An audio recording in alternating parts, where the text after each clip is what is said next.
That shouldn't be there. There it goes. Anyway. Don't point at me. Better a spoiler. That shouldn't be there. It's rude. Tag than a spoiler.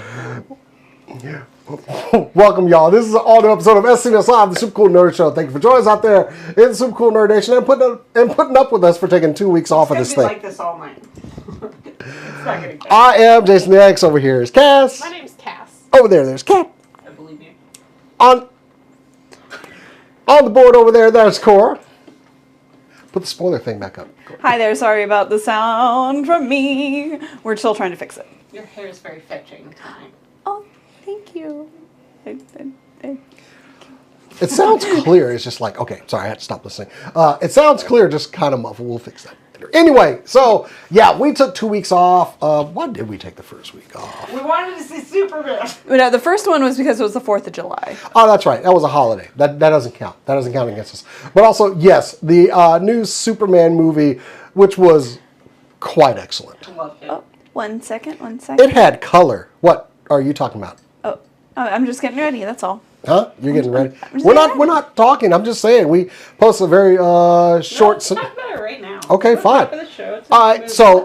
Spoilers! Okay, so yeah, so this beginning part, you know, if you haven't seen it yet, you're doing yourself a great disservice because a movie that would have some normal criticism, like bloated cast, maybe. Which we were concerned about. I was very concerned. It was a concern, except that everyone in the cast kind of fit in like a puzzle piece. I can't, but anyway, first off, movie, I'm going to say straight 9 out of 10. Yeah, 9. 9.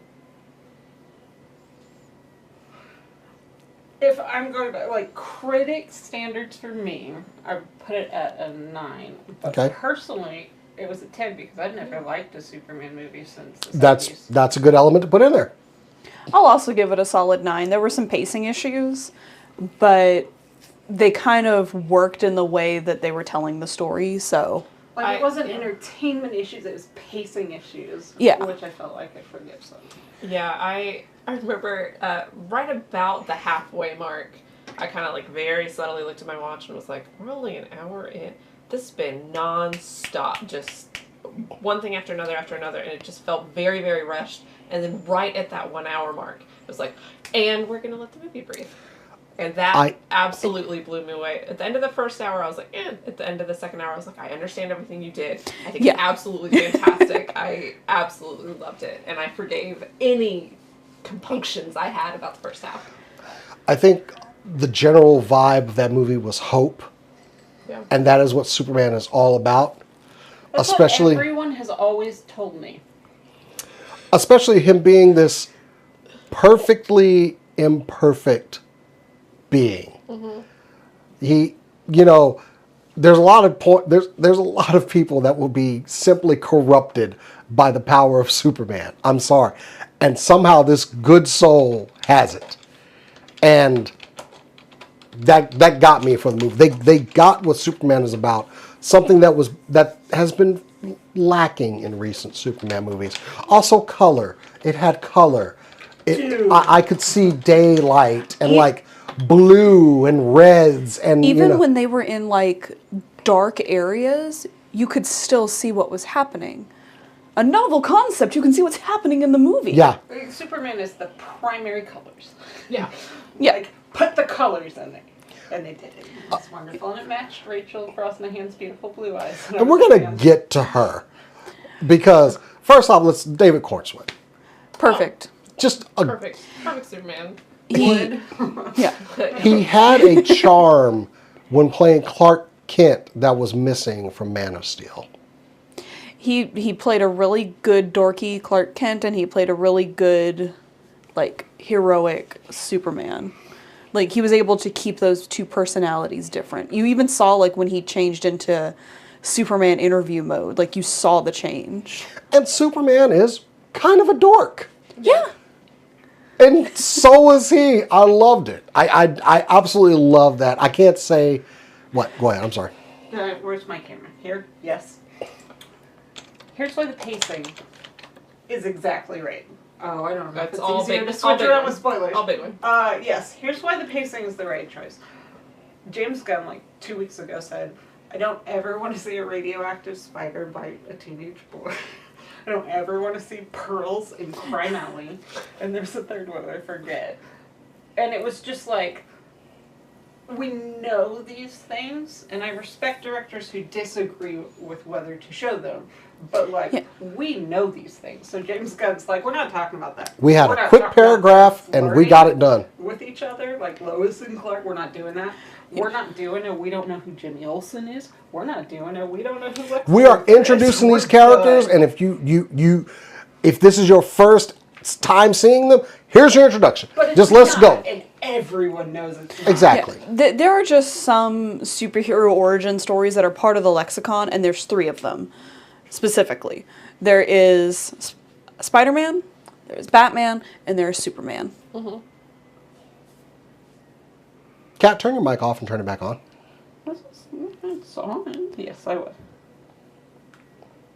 There was a moment. Yeah. Anyway, Hi, Jamie. but yes, Should I start beatboxing now? I mean we're gonna hear if everybody hears you now. So because if I mean it should be both of you if anything. Anyway, we're already done with David because. No, Well, Cora was not still necessarily. talking. I was just Oh, go turning ahead. my mic off. Yeah, I was just saying, we know there are certain origin stories we know we never need to see again because they're just part of, like, the human lexicon. It's Batman, Spider-Man, and Superman. Iron Man is iffy because the movie was so popular, Yeah. but those 3 for certain, I could walk up to anyone and be like, do you know how Spider-Man became Spider-Man? Yeah. They can tell me. Yeah. How did Batman Was become he the Batman? one? Every time. Everyone knows it. Even my parents know Yeah. how Spider-Man became Spider-Man. Yeah. Everyone knows. We don't need to Parents were hear not nerds. They were too that busy. story Yeah. again. And I had a feeling he wasn't going to do the opening origin story because that would take way too much time Yeah. in the movie. And he didn't. It was just a little text blurbs of like, here's where we are. Yeah. Like, thank I loved it. I loved that they gave Jimmy Olsen some proper development in this cute little boy, Skylar, that I've loved for years. Years. He's a perfect Jimmy Olsen. I loved his sexy charm that isn't there, but It's apparently absolutely works. not there and worked perfectly well. A lot of the supporting characters. Give me your were mic. Talking. Yep. Talking about we were worried when the first couple of trailers came out. I was like, we're introducing Crypto Hawk Hockey. Girl. Yeah, fucking Metamorpho. We're introducing Mr. Terrific in the first Superman movie. Like, I'm so worried. And it played so well, though. yeah, and the big thing that I kept coming back to was humanity. The humanity of, and this is where we're getting into like proper spoilers. Yeah. After Superman's parents' message is revealed and he's breaking down, he goes into that like kind of corporate office, and the Justice Gang walks in, and Guy Gardner goes, nope, and uses his ring to block the public's view. Like, no, you don't get to see this. This is not about you. That is such a human moment. And like when Clark's sitting on the bench with his dad, and his dad says it doesn't matter where you come from, it matters what you do. Absolutely. It matters what you do, that's what's important.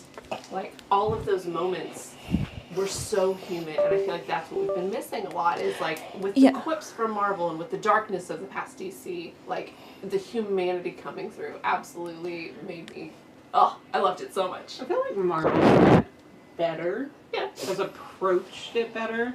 But they haven't had the big ones like, sadly, Wonder Woman. Yes, it's tainted in a lot of ways now. Yeah. But like women everywhere sitting in theaters bawling their eyes out. Yeah. Like, I think some of the really good ones right now he didn't think of it as introducing Metamorpho. No. Like, he went through and he's like, here's a guy, we're not going to talk about his whole thing right now. Yeah, which, disservice to Metamorpho, but I also have a roommate who absolutely adores Metamorpho, And so. a disservice to Anthony Kerrigan, who I would watch reading a grocery list for 2.5 hours. He's just very entertaining to me. But like, Shout out Barry. yes. But the right way to tell this story And very much, this is what interesting thing to me about like this is DC. This is setting up DC. This is not the last time we're going to see these people. So yeah, you can introduce Metamorpho with not enough screen time because he's going to come back. Guy Gardner didn't have a lot of, well, especially Hawkgirl did not have a lot of screen time. She had a couple of really key moments. She had some screen time. She had some screen time. She dropped what's his face and like. Yeah, this is a DC universe where some people are going to kill people. That's going to happen. Perfect. She shows up for 5 minutes, makes Hawkgirl cool again, and just leaves. Drops the mic and leaves. Like, perfect amount of screen time. And then for this in the street. The Hawkgirl defenders of old, me, are just sitting. We're just sitting there like, this is everything. This is what she looked like to me when I was a child. Yeah. So Jon Stewart confirmed, like, hi guys, are we gonna get a romance? Please. We can get a little bit of a romance. A little bit of romance. But hear Jon Stewart, like, it just doesn't work. Absolutely fair.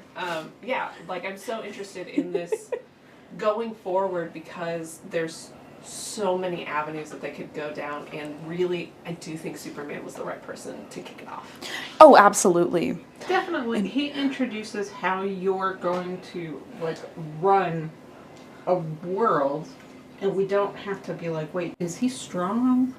Can he fly? Something that, and this is something that my roommate had brought up, because of course he's been reading DC and Marvel comics a lot longer than I have. Yes, we've met and him. yeah, you've met my roommate. Got the vibe. He's also his absolute favorite. And he has a really good grasp of the character, and his whole thing is, if you want a successful series or movie with Superman, the world has to scale to him. If nothing can touch him, then it's not interesting. Yeah. He has to be allowed to fail. Yeah. Not just because heroes coming back from failure is interesting, but because then we understand the stakes. Because we know that Superman, faster than a speeding bullet, can stop a train, all these things. So when someone just shows up that looks like a normal person and punches him through a building, now there's a threat, now there's a problem. Yeah. James Gunn said almost exactly the same thing. He said, I think, would Homelander or Superman win a fight is a stupid question. I will make God a hero who snaps his fingers and wins. Like, that's not... Yeah. What are we doing? Yeah. And his whole approach to Superman was like, what? Why? What are we doing? Yeah. And reinterpreted it with a banger of a mic drop for Brat Girl Summer. Yeah. I'm just so excited. If I would have rolled my eyes 6 weeks ago, I'm like, bring me Chaos Supergirl. Bring me young, bratty Supergirl. Exactly who Supergirl's supposed to be. She's got a lot of pressure. I was so happy when she showed up at the end. I lost it. I'm really wondering if they're also going to do very angry Supergirl, because she frequently is. She grew up on a warrior planet, and then she got your cousin you're supposed to protect. Here he is. He's 30. He was a baby, and like she doesn't know where she fits, and so like a drunk Supergirl and an angry Supergirl could very much be the same, and it could be really fun. I mean, there was We'll see an angry Supergirl. Is it start that way or get that way? Is what I'm not sure about. There was a tweet that was sent out. I think it was by James Gunn. It was the poster for Superman where it says "Look up," and up was scratched out, and the word "out" was put there with Supergirl. I'm like, oh, that sounds exactly like what we're gonna get. Also, can you imagine? Like, I want you to imagine for a second, Clark making the horrible mistake of telling her what Lex Luthor tried to do to her dog. He would be dead. He being Lex Luthor, he'd be dead. Yeah. And I mean, doesn't have supernatural shielding. He died. He would just die. And you know what? Valid crash out. Yeah. This is why I think cricket was so important in this movie. There's a kind of person who does not properly take care of their pet. And that being somebody's introduction, as I didn't bother to house train my dog, is a special kind of reckless. Yeah. You're just like, oh, you're a mess, girl. And I think, like, I didn't even think about why I was like, oh, cute. I didn't think he was way overdone, but at the end I was like, that's kind of smart. Yeah. She's a train wreck, and you already know it, and you haven't seen her for more than a second. Yeah. He's gonna make a comment about a red planet. You're gonna see her crazy ass dog, and you're like, oh, I've met this girl. Yeah. I've met this girl at a party. It's kind of fun, but you don't want to be there when she takes the cop's gun. Supergirl energy. Yeah. I will say, so I was looking at some stuff about the production of the movie I just got really hyped about like 3 very important things. One, the astronomical amount of practical effects Yes. that they used. Yep. Loved it. Like the explosion where he saves the little girl, that was Ooh. practical and stuff like that. It was practical. The All only his muscles were practical as well. yeah, all of his the only thing they CG'd was his cape, which that makes sense. No one wants to get their capes caught in wires.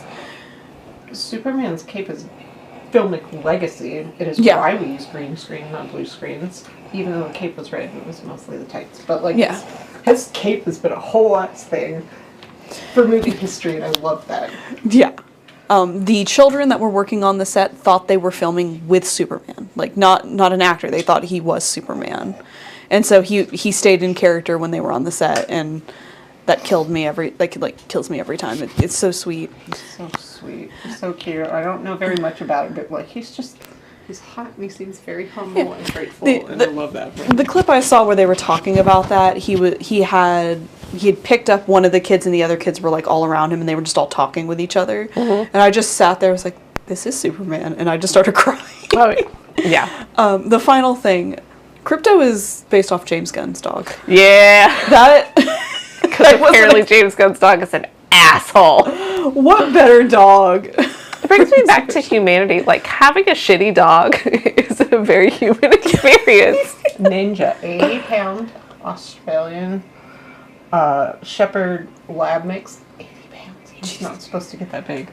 He's fun, crazy, very smart, but like, it's too much dog. Yeah. So much dog. It was just fun. It's just what superhero movies should be. It reminded me a lot of Superman 1 and 2. I liked that they brought back the, what's her face? The dumb blonde. Oh, yeah. As a reference. In this one, Eve something. Yeah. Eve? Something. Anyway. Yeah. But yeah, like a throwback and a half to the woman who saved him. Superman 2, right? That's In the one. underground?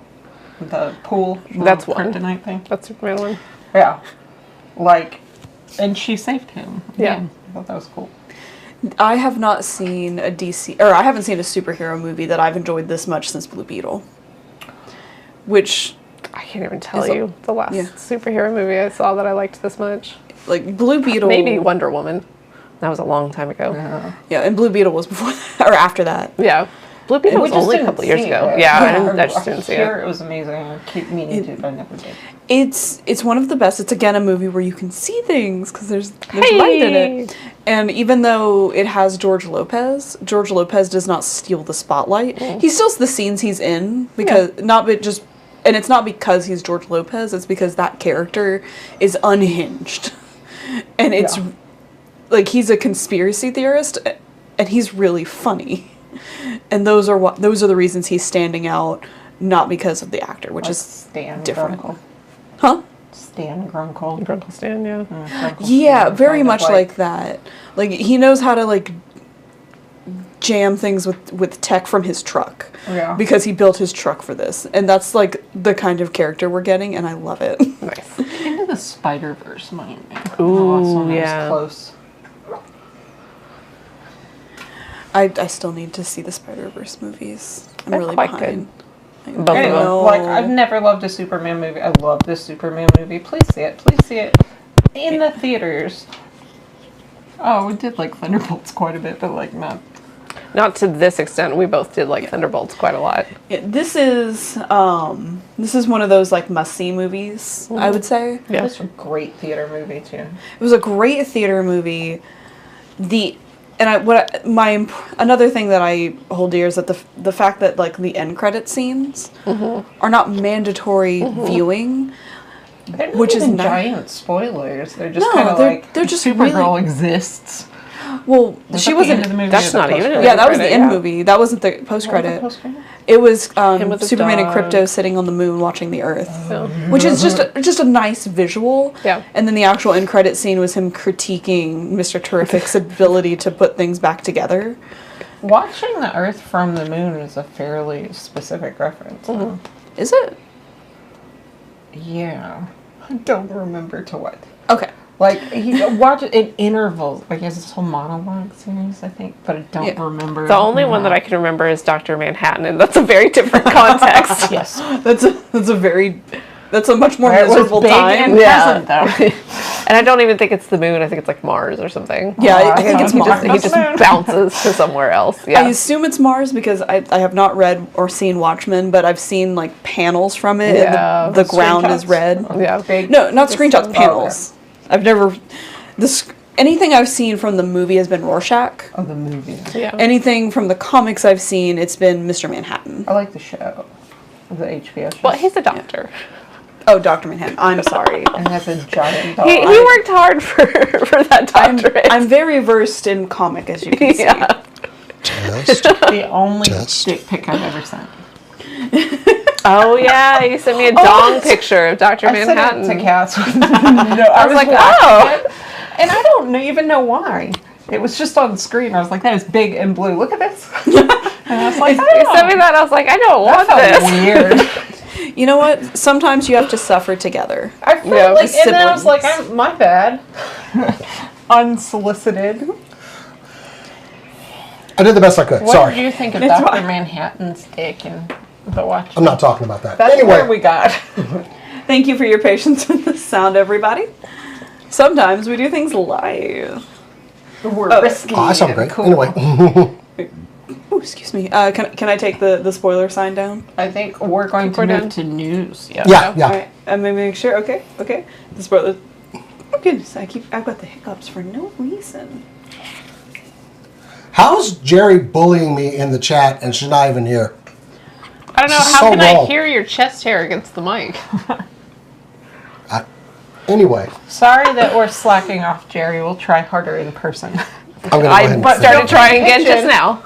I fix things, okay? God. Also, like how you balance out our color. Yeah. So here's a fun thing with Jason's our hair. studio for the audience is they probably saw the 'Cause y'all neons. pale. Anytime Jason leaves the frame, the color completely changes because it's all made with everyone Right. sitting there together. Yeah. And whenever he leaves, everything goes way brighter than it should be. Why the hell were we watching a TMZ clip last night? Jerry, Because you are if welcome to TMZ come on can at do any that- point, so long as I can bid first on that upcoming Kickstarter. Jerry, yes, come back on and we can talk about Date Everything together and we can like compare. You know, I'll just give y'all an hour Romances. to talk about that. Just go ahead. Thank I'll leave you. the room. I'll leave the room. Y'all can just have wanted it. Maybe we come can play make Jason D&D. play some. Yeah, come on over and play D&D. Anyway, I think he would like to make date the bed. I think he would like the bed. I do like that. I wanted to do the Can I the have my laundry mic back? basket. Brennan. Brennan is not a laundry basket. He is a pile of board games. He is Parker Bradley. Brendan is a pile of board games. It's the most true thing I've ever heard. I really want bird- to. I really with a bird desperately on want to top, like cosplay Roswell. Parker Bradley. I'm not even gonna lie. Yeah. He's got like a tattoo of chutes and ladders on his arm, and he's just got a backpack Hot. made of I board am. games. I am Better disappointed to balance hear. sound. Wait, are you into chutes or ladders? Oh wait. Oh, are we gonna talk about the thing? No. What? Brennan. I don't think we landed on it. It's whatever you want to do. Brennan, unfortunately, did announce this week that he's leaving Dropout What? to make an American Girl doll shoes. Okay then. He's gonna do that full time. Okay, he's lying. It's Anyway, his passion. Have you everyone- seen it was part of what a game Rosalind changer. rolls out with? Ass. I think everyone should Google search Brandon Lee Mulligan in a separate tab. I'd like to end the segment just- And talking. then search Dimension 20 on a bus. One of the most legitimately funny. Oh, I need to look at that too. This is later. I don't know if you know who Katie Maravich is. Oh, I love Katie Maravich. Okay. I love She- Dropout. I stepped out There's for a a second. thing and I just about got pitching completely videos. lost. She Yeah. pitched a video that's where so she weird. DM'd for Bria, Fixing Brennan. things. Jasmine Bular, and as she said, her favorite, Mark Mercer. She got this little video funded and put them through like 5 minutes of the most insane nonsense It I've was ever bullshit seen start to finish. as a dungeon. What did she call herself? I don't remember. It was It something was stupid. A dragon master. Yeah. With elf ears, and she's just driving them crazy by not. She's like, "So roll initiative. You can be this lint."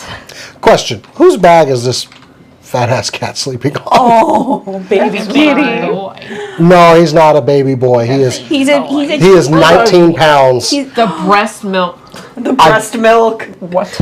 Go watch this most recent Game Changer. This is It about Dropout iconic. still, and it's not about his weird cat or anything happening here. He's a he's a chunk. On I'm that so sorry. note, Do you want us to get back on the train, they got. Jason? I mean, please, we can just go ahead and move to news. I missed out on the Superman talk, but I thoroughly enjoyed it, and I'm not even a DC fan, but Just do it right on TikTok like everybody. what I am a fan of is good superhero movies.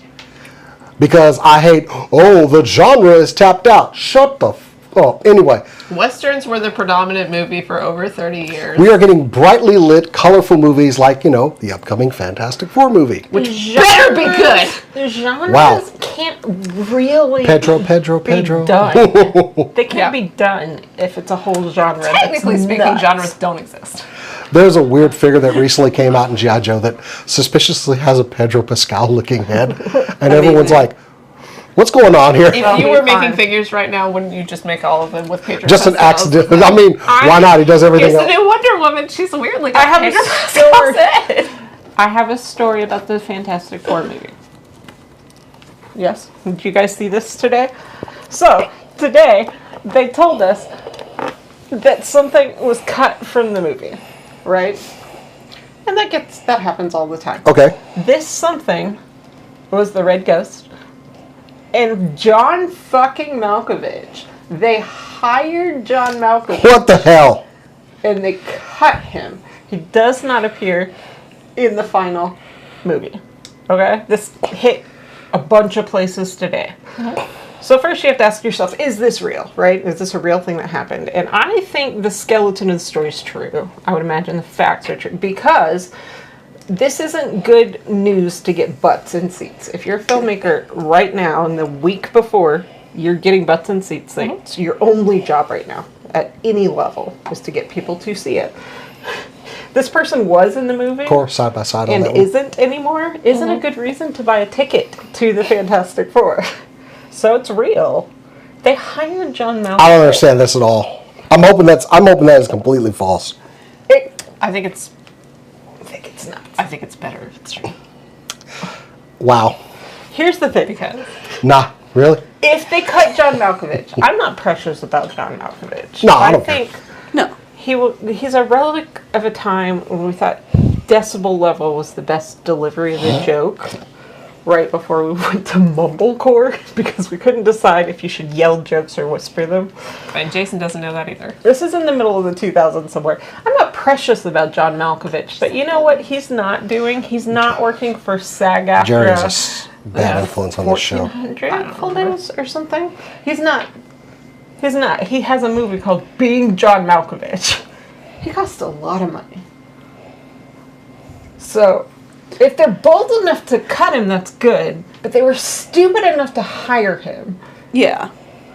I have one message. Give your writers some fucking time. There's no way this wasn't a writing catastrophe, regardless of what happened after. I respect the bold, brave storytelling mode, but It was bonkers to have hired him and cut him, but probably cutting him was the right move. We'll see if all this is true. We'll Yeah. see. I'm relative. Next I'm weekend, about so, yeah. 75% that it's true. weekend after About next. So yeah, 75%. cool. That he was involved with the movie and isn't now. But I will tell you, one thing I do not believe is that he was cut this week. That's impossible. This Oh, no, movie's no. been in Final cut for a long time. No, it's been viewed, so yeah, that's no way. All right, well, shit. But are you going to buy Sorry, a John. ticket to go try and see where John I really don't even. used to be? In I the don't care movie? about that. I don't care about that at all. See, I want to see Fantastic too weird to Four. not be true. It doesn't drive people into the theater. So I think it's probably true. It's just very weird. Which I found 5 of the 6 figures from that movie now. So Is the What's sixth the John fifth one? Malkovich? the Flaming Johnny. Did y'all know that in I the wanted to say Fantastic it just Four? like We've all been flaming Johnny here and there. Did you know that in the Fantastic Four cartoon, he had a whole rap song? He had a whole singing career, and he had a rap song. It is the most cringe thing I have ever seen in my life. I am showing it to y'all when we get off the air. Who's here? Who? The Human Torch Had a rap song. had a rap song. We're going to have to. It had, by the way, showing it to you out of context means nothing. It was also random in the episode. Had no point. After it happens, the plot continues. The plot stopped for this. I miss kind of more experimental times where they're like, they're not paying that much attention to the story. We'll just do whatever. I wrote this cool song. Can we make it? Yeah. It's a sketch show. I mean, this is not a great song. Anyways, we were supposed to start the news. We did. All right, okay, yeah, let's go ahead and kick this thing off with some super cool nerd news.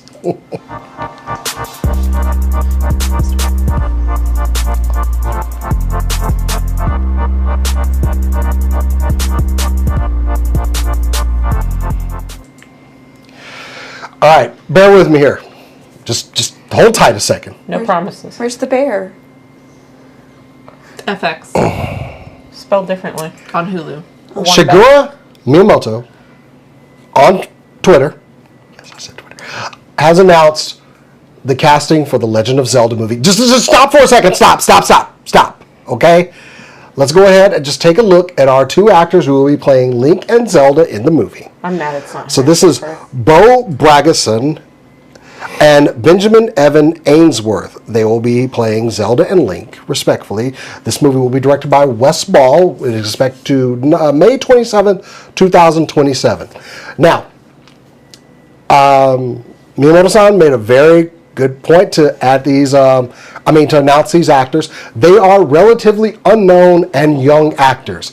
This is a good thing because I know everyone has very strong feelings about this. This movie has been a long time in the works. Everyone wants The Legend of Zelda to be perfect. I like that Wes Bell is getting in there. I think this could be a success. But yeah, these are 2 young, relatively known actors, relatively unknown actors. And I think this is good.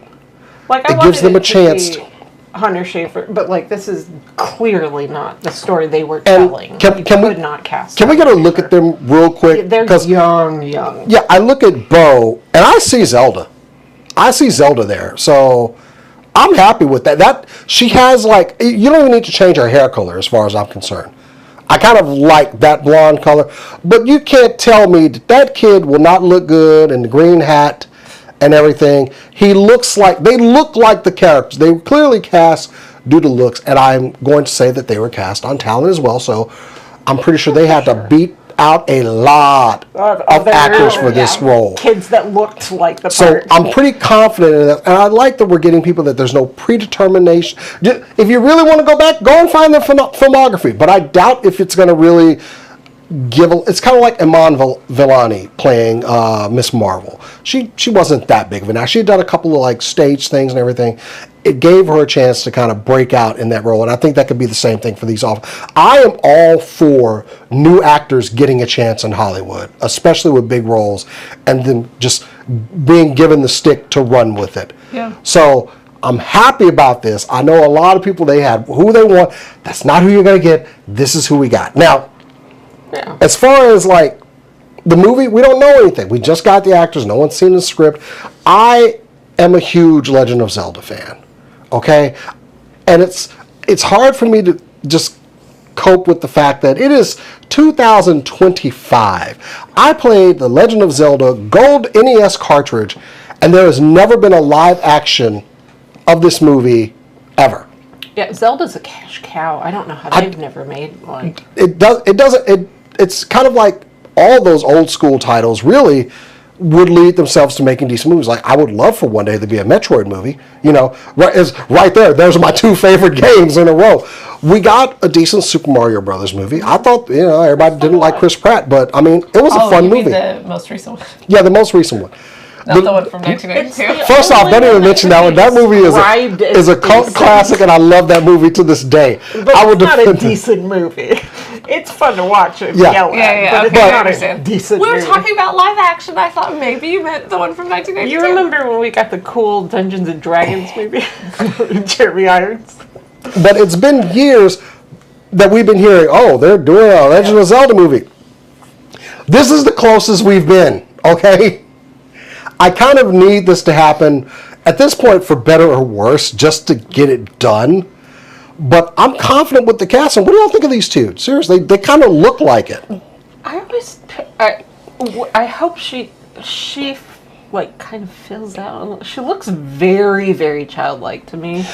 I think And Zelda that's... has a little bit of mature, just a tiny bit, and they're not even shooting yet. I don't think. But So, here's like, my thing going will. in. Like, we have had different Legend of Zelda games with them at different ages. We can do that now. This is just headcanon. This could be the She's a first little one. thicker I have but, not like, been researching. I don't know anything. This is a movie, Yes. not a show. Live action movie. Okay. If it was a show, I would actually be slightly more comfortable with them being so young, because you do the first season and it depends on what Legend of Zelda is. Yeah, you're that's telling what I was me. actually If you're gonna saying say. Ocarina, then it's very appropriate. They're there, launching a franchise one Yeah, way or and they another. are, but like if you're doing like the kid version of them, this makes sense. And if you're doing multiple movies, maybe one with them as like tiny kids, and then you do the next one they're a little bit older, that could work too. Another that would also probably work is A Link to the Past. Yeah. Because Link was much younger, and so was Yeah. Zelda. So that would also work. Also, that I might just be biased that I would really like to see that because it's my favorite Zelda game. Link to the Love Past Link would to be the a Past, yeah. great intro. Like, and when I say failed, I just mean mature. Yeah. I don't mean like Yeah, and child. it's also possible that by the time the movie comes out, they will have grown For more sure into the they role, will. Yeah. A like little bit. physically. I don't know. Yeah, it's I'd just love to see, like- Zelda's early girl crush, and so like, even though it won't be with this child playing it, like you want to see it. Yeah. And I'm just thinking, like, in my head canon, it takes a while to make a movie. This one's successful. We get at least a trilogy out of it. By a trilogy, what are we talking, like 6 years?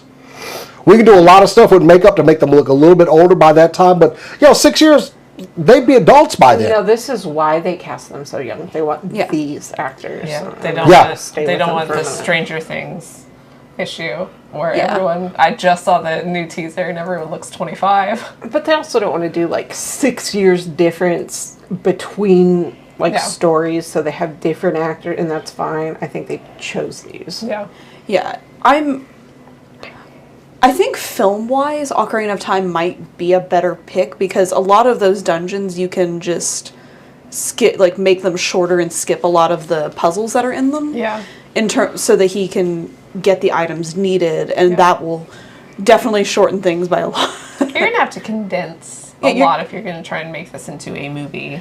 Yeah. Can you imagine if we did like a Breath of the Wild or something where Link goes to sleep and wakes up? I would be uncomfortable with them making that a movie. That's way more of a series kind Yeah. of game because of how important the characters are and how important each of the areas are. We're not making a video game here. My guess is they're going to bastardize the storyline Okay, a little bit then in a I will healthy way. be quiet. No, I'm just saying we cannot have the same elements from the game. I know you're already talking about like areas in the game and everything. I am talking about my ideal. I'm Okay. saying which games would make a better movie because of how much easier it is to condense them. Breath of the Wild is a little bit harder because of the importance the characters play with the story and how important him getting his memory back is. Cutting out some of that does cut away from how impactful the story is. Definitely And- does. I think my guess is Link to the Past is where you start. So that would be kind of going into my argument of I don't want it to follow any of the games. I want them to go out there and tell an original story and tell it well. And that's fine too. There is the unfortunate problem they're going to have to find a balance like they did with Breath of the Wild because it's going to be so new. Yeah. With Breath of the Wild, they found a way to make those like references and kind of fit it into the timeline if they wanted to, and things like that. And I'm not saying not to do that, by the way. I would be perfectly fine for them to do that. There is still like the Zelda formula that it still exists of like Link discovers, needs to do hero thing, needs to get sword, needs to save princess. Yeah, we'll follow those elements. Yeah. But I honestly would like to see like I'm already calling for a trilogy. The movie hasn't even come out yet, you know. Yeah. But we got that trilogy that we're doing the Star Wars model. You know, hey, they won. Second movie, loss. Third movie, build everything back up. Or, you know, maybe like an Infinity War Endgame kind of thing. I really want this movie to do well because I would love to see these actors grow into these characters. You want to hear my crazy very pitch? difficult for it not to do well. Do you want to hear my bonkers pitch? Oh, God. That, like, I think almost nobody's going to like, except I would love it. I see chaos in her eyes. Okay. So all the Legend of Zeldas, right, are essentially telling the same story. Except a little bit different, right? So just do a trilogy of the same story 3 times, but with enough differences to where it's like a fucking multiverse. I'm okay with this. And because we're in the middle of like multiverse city over here, like do a different version of the same story. Because really, I mean, we're all George Lucas, right? We think there's only one story that exists, right? So do 3 versions of the same story, make it a trilogy, and have it, I don't know, come together in the end in some kind of weird mystical way. That's my pitch. I'm okay with that about Star Wars. Oh, They're gonna keep telling the My same favorite story. one, almost my favorite one, is The Force Awakens, which is an almost beat for beat recreation of A New Hope. Oh wait, hold on. I think I've got the one that I would love to see a film version. I just want to see more of it in general because it's also one of my favorites, and that is Wind Waker. Wind Waker's so bonkers. It's so much fun. Low-key, yes. Low-key, absolutely. That one I think I would want an animated film if we ever got that though, because the style is just too cute. It is adorable. Or- Everybody's achieving. Or Twilight Princess. But you could do Wind Waker, and then Link to the Past, and then Twilight Princess, and it grows up with them. Ooh yeah. Okay. So Zelda movies are coming out. Yeah. Eventually, someday, officially, like Silk Song, and like they were 5 years ago? Was it 5 years that we first got there? Oh, it's fun day. I mean, they've been talking about the Zelda movie for a hot minute, so I don't think it's gonna be a while before we get it. So yeah. I mean, they're going to production because this is going to be a year out. So, I have high hopes. Video game people. Have I really on like. delivering. I don't let this fail. Please don't let this fail. This one's important to me. You take your condescending pat. No matter what movie they do, I have one request. Technically 2 requests, but one is more likely to happen. A pot being smashed. Well, that's gonna happen. Then 3. Anyway. We know that's gonna happen. No. I want Shadow Link. I want Shadow Link as an enemy, or to be mentioned, or something. He's just fun. Or I want Ganondorf to be hot. See, this is going to be the downside going into this movie because everyone is going to want something. Bring back Mark Mercer. I'm unfortunately having to like temper like what I want versus what's going to be best for Welcome business. to adaptations. I don't think you But get here's- Shadow Link in first movie because Shadow Link is such a great like doing him as an Easter Oh, no, I egg could totally is have- such a shitty thing to do to him. I think I don't know. I would like it. However, the difference between me and most of the people that have like a wish list for the movie, and that goes for everyone here, like we're all the exceptions. Like, if I don't get Shadow Link, I'm not gonna leave the movie mad. Yeah. Or if I don't get Hot Ganon, I'm not gonna leave the movie upset. I might leave. Actually, no, I'll leave the movie sad. But like, not in a way that I'm gonna take it out on the movie. Also, I love how Miyamoto announced this on the Japanese Nintendo account. This is Miyamoto. Like, I love that he announced his name. Like he's like your uncle that signs his text. I am pleased to announce live action Love that. will be Love played by that. Bo. Also, he's Bragginson's son Yep. and Benjamin Evan Ainsworth's son. I am looking forward to seeing them both on the big screen. I just love that little. This is me. Yeah, and he is very happy. It makes it feel like he's just happy to see them, and I love yeah, it. it's very wholesome. Yeah, I mean, it's Like no matter what, I'm going to go see this movie. I'm going to pull out my Zelda or my Legend of Zelda costume, and I'm going to go to the theater. I literally think no matter what, hundreds of millions of dollars opening weekend. Like, I think you almost can't. Something. Yeah. I have a Not that lot you can't riding fuck on up this one. No, you can absolutely mess up the movie. Yeah. The butts and seats part is taken care of for you for the first one. It's so important to so many people. So anyway, yeah. Legend of Zelda movie has been officially cast. Look forward next year.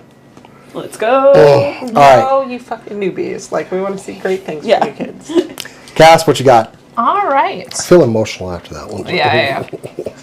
So it was announced. Hold on, let me find my place. It was announced that The Last of Us is getting a downloadable version where you can play now in chronological order. This is The Last of Us 2. And I want to say that I am inspired, and I'm going to re-edit Memento and Oppenheimer to also be in chronological order, because apparently what the author intended doesn't matter anymore, so we can just rework any story we want to be in chronological order. Back to the Future in chronological order. Let's do time travel without time travel. No, I'm kidding. This seems crazy to me, and like, it just. And I think Kat pointed out to me that, like, on a second playthrough, Nobody's going to play this the first time. Like, very few people. They're not, I don't think they're trying for a new audience at all. I think they're trying to keep things going and keep whatever.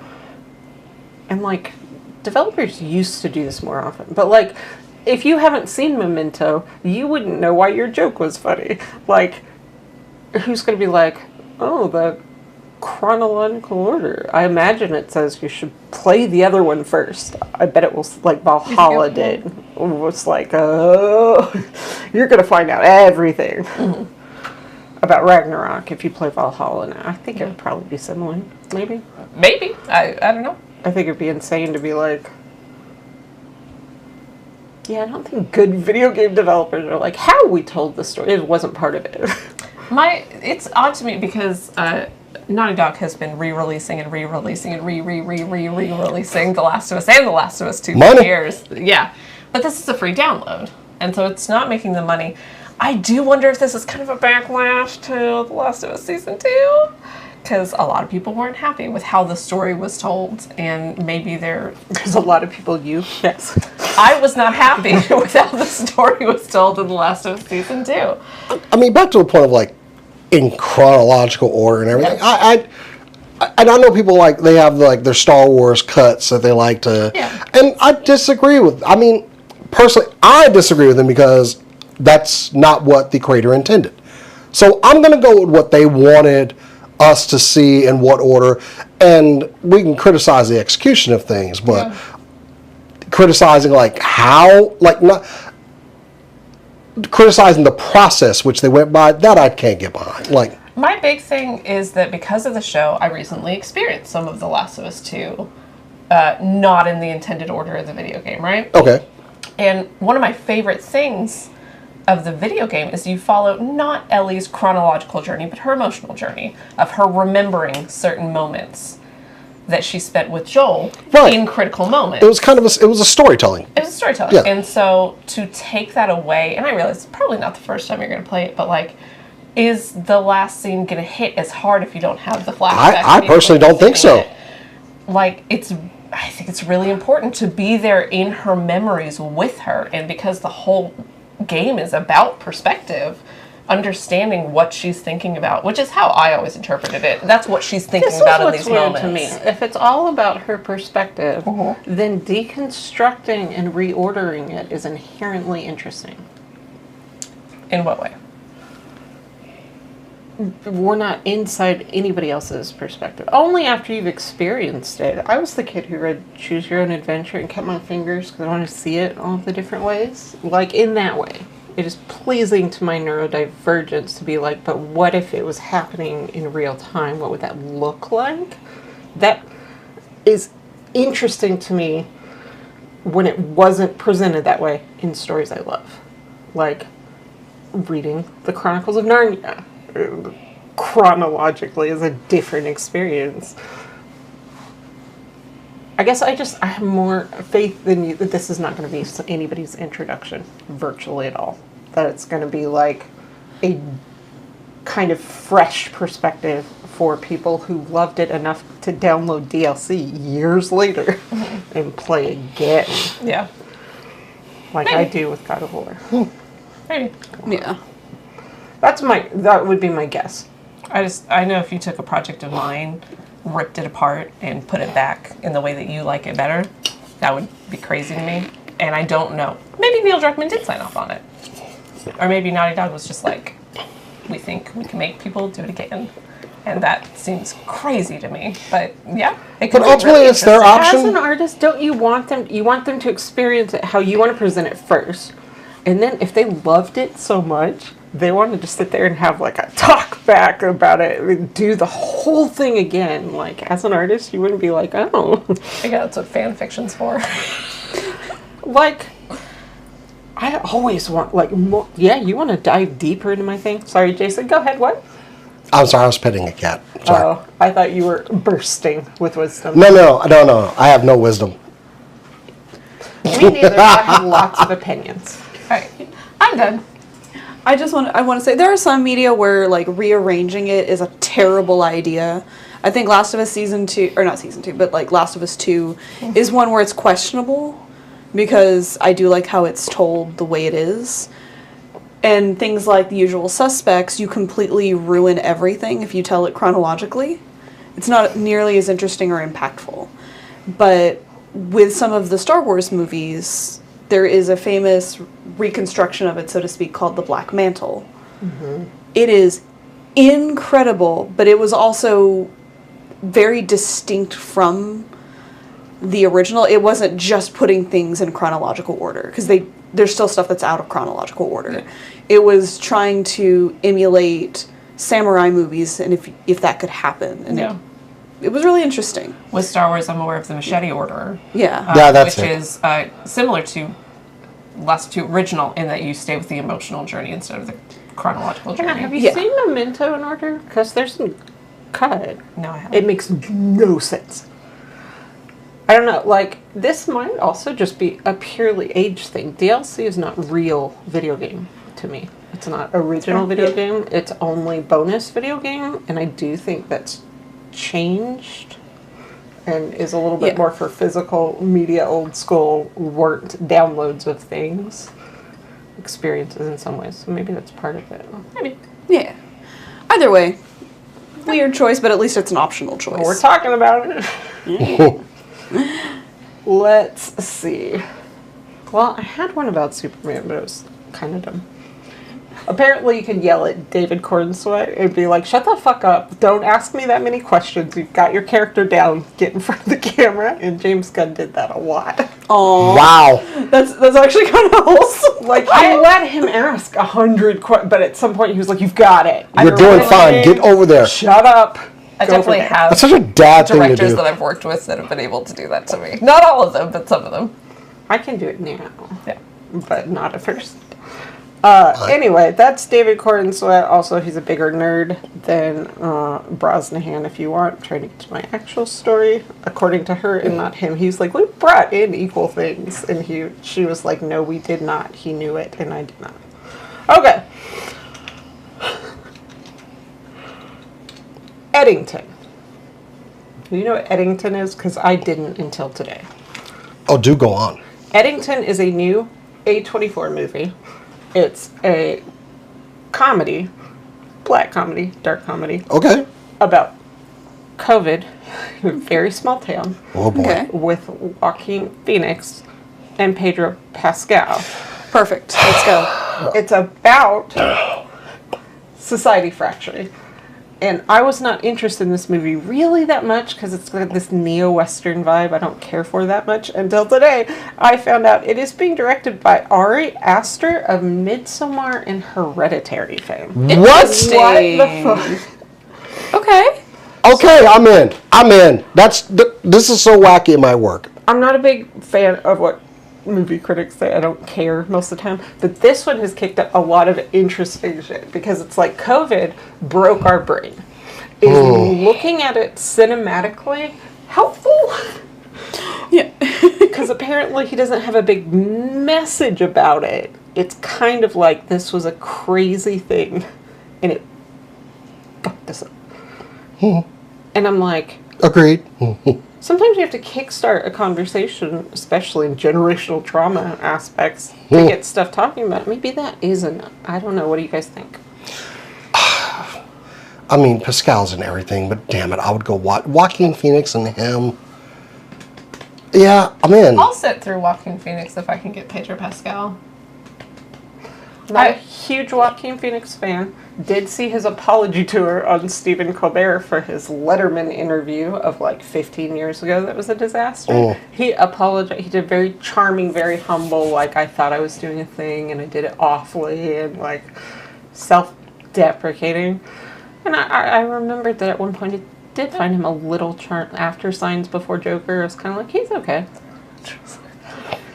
You mean in the 18 years between those two movies? No, because he did a lot of stuff in between that lost me completely. But like, And also for me, A24 tends not to miss. Banger after banger. Yeah. There's been something I've been thinking and talking a little bit about for the last couple of years is I think in 2022, I said in 10 years, there's going to be a bunch of scientific studies that would come out, psychological studies about what COVID did to us. Because I know it did something. I know it did something big. And we don't know what that is yet. We don't know the whole of it. This could be the first step in really, really starting to examine that as a culture. And I know that's way too heavy for an entertainment opinion show, but like, it feels like the first step on that journey. doing a microcosm of it is almost the only way I can see how to do it. So it's resetting it in this tiny town about this political situation right here, which has to do with a mayor and a sheriff. I don't know a lot about it. Like, that's kind of how you boil it down and be like, this story. And I love it when horror comedies do. The Purge Horror is did it always about society. epically. Like, a comedy can't not be. Like, boil it down, tell this story. And you're like, oh, like, I kind of felt like that happened to me a little. I wasn't a sheriff in a town in Arizona or whatever. Yeah. But, like, I was mad at people I'd always agreed with. Mm-hmm. I don't know. Interesting. Could be fun. I'm gonna by see fun, it. I mean horrifying. For sure. We lived a horror story. We'll see Yeah. if it's Oh. good. We'll see if that's a good idea. But I will see it. And probably won't be over 95 minutes. Just gotta weigh. Yeah. Anyway, yep. All right. Want to see it. It's not out, I think, next week. Okay. But not in theater. I don't know. It's... Anyway, sorry. Go ahead. No, you're good. All right. I'm just gonna get the weird story out of the way. So The there, weird one. yeah. Oh, there's a weird one. So there's a mobile game in Japan. It came out in February of 2021 called Uma Musume, and it is a pretty idol girl horse racing game. None of that sounds like Not it a bunch of connects. words you hear in that order. Yeah. So I thought idols didn't do any. I thought it was the whole thing. So the girls in the game are all based off of real derby horses in not just Japan but around the world. They are also idols, kind of like Love Live or anything like that. So J-pop idols. Wait, are the horses idols or the jockeys idols?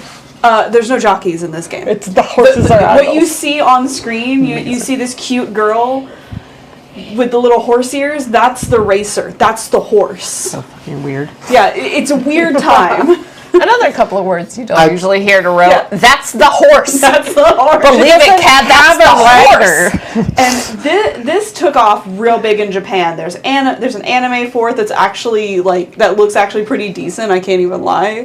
The animation quality's good. There's manga for it. There have been live concerts. There's Japan fan stage fan about shows, it. like all this stuff for this. And the English version of the game finally came out last month. Boy, has everyone been losing their minds over it. It actually does look really fun. I have not tried playing this game yet. My phone would kill me if I tried that. It does look really cute though. Like you have to train the girls, you compete in races, you compete in little idol performances, all these different things. The horses, if they had if they had like relationships with other horses, like if they were nice to each other, if they were mean to each other. Oh, I've seen relationships with other horses. Not that. There's Not a that. whole thing in This is not a Derbies Mr. Hands about that. situation. But like if there were two horses that were nice to each other or two horses that hated each other, they work those rivalries and friendships into the game and into the anime and stuff. It's really fun. But that's not why I'm bringing this up. None of this is what I'm bringing Weirder this up. than that. It gets weirder than that. Hooray. So the horse girl you see up here, this little cutie pinky character, is named Haru Urara. Haru Urara. Classic horse name. She is a retired now racehorse. She never won a single race. Aww. Her character, yeah, it's really sad, but she's a very sweet, happy horse. And her character is a 1-star character, which means she's one of the worst racers in the game. Is also just very, very much a happy, jovial character. She is America's favorite horse. That's a weird thing. So much so I love this story. that people have been reaching out to the farm where she's at to be like, hey, how can we support Haru? And the farmer was like, well, her favorite food is ryegrass if you want to donate some here, because ryegrass is expensive. As we all know. Yeah, it's like don't even $40. buy it It's like anymore. $40 a kilogram, I think. Holy shit. I think. For grass. For grass. It's really good grass. Gotta be. As of 2 days ago, this has been like a week, by the way. This horse, this cute horse right here, has received 2,500 kilograms from fans. How many days is that? Barely 7. Really? Yeah. Kilograms of grass does a horse have to eat? I don't know, but when we used to talk about really good grass, we weren't talking about rye bales. The farmers have been like, hey, can you all support some of the other horses? Like they've asked people to support the other horses, and I think they have. But it just blew my mind that 2,500 kilograms of grass because they liked a cute anime girl. Not just they liked How her, many they were kilograms of grass did probably you consume, Kat, back in the day? they were probably worried that they would, if they didn't pay attention, they'd take her out and shoot her. No. I will say right now that She broke her leg. she's Retired a very, racing horse. I'm She's just a saying. very she retired because she never won a race. That's true. She's a very beloved horse, So why keep her? and I don't know. I find it's a weird story, but it's also really kind of wholesome. Yeah.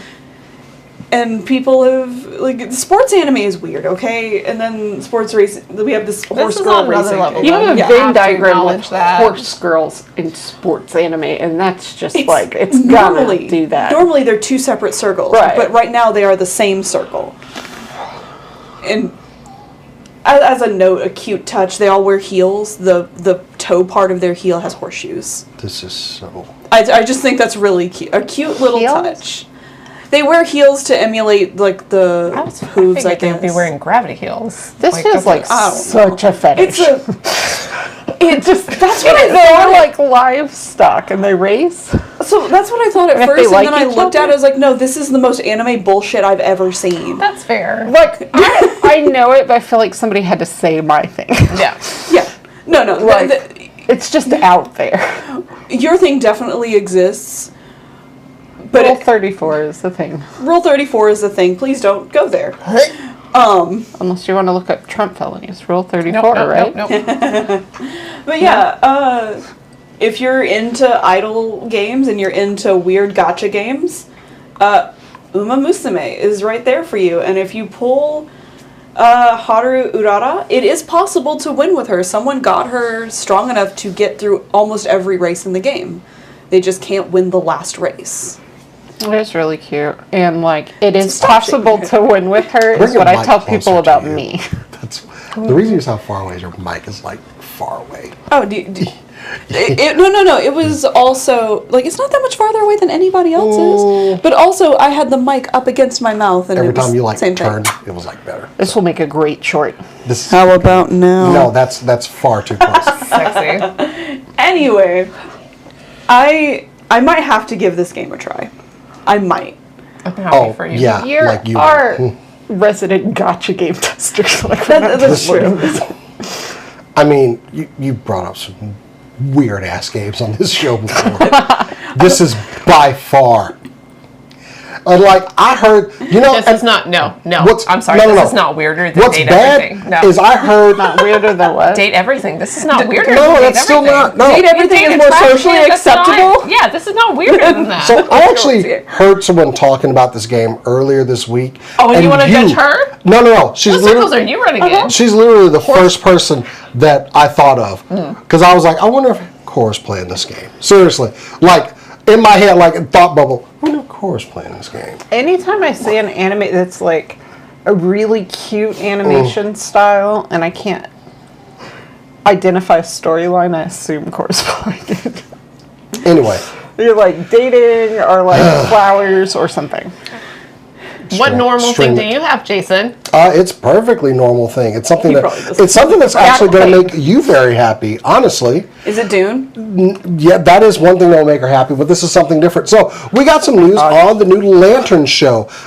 We knew that Hal Jordan and Jon Stewart would be presented in this, but we actually just learned James Gunn has confirmed this is John's show, Oh, hell yeah. not Hal's. And I think I love this. Hal, the veteran ring slinger, maybe John is a bit newer to the game. Definitely. I want this. Them going out, him teaching them the ropes. Look, for some people, I'm going to be quite frank here. Hal Jordan was not my Green Lantern. I really didn't give a shit about Green Lantern. I didn't even really care that much about John. My Green Lantern was Kyle Rayner in the comics. Because it was a mixed person who was ring slinging. But that all changed when Justice League Unlimited, written by Dwayne McDuffie, some of the best storytelling out there, changed the game because they put Jon Stewart front and center in the Justice League, voiced by Phil Lamar, who does some of the most fantastic... Like Only, 350 credits. Like, Yeah, seriously, the man is Samurai Jack in one moment and Jon Stewart in the next. And Gene. Just Nope. he really put that character out there for more people to go, I want to learn more about this Jon Stewart Green Lantern.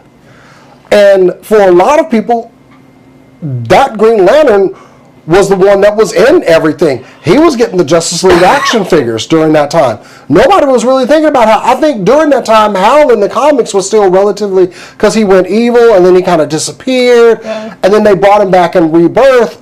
Jeff Johns wrote that. And it was really a good way to bring Hal back, but we were without him for a while and other Lanterns were able to shine, especially like Kyle Rayner. But even after all the rings got destroyed in the comics, John was still front and center doing stuff. He was Because John's good at other exactly. shit. John is a Marine. He adapted. He became a Dark Star. He became leader of the Dark Stars in the comic book.